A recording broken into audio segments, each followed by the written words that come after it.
Hello, in this video I will show you how to perform hard reset through settings on OnePlus Nord CE 5.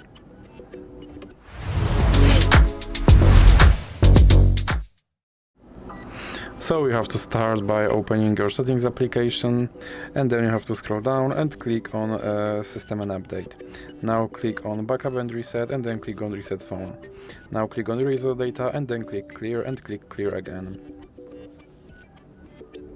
And now you have to wait for your device to be back to its factory settings.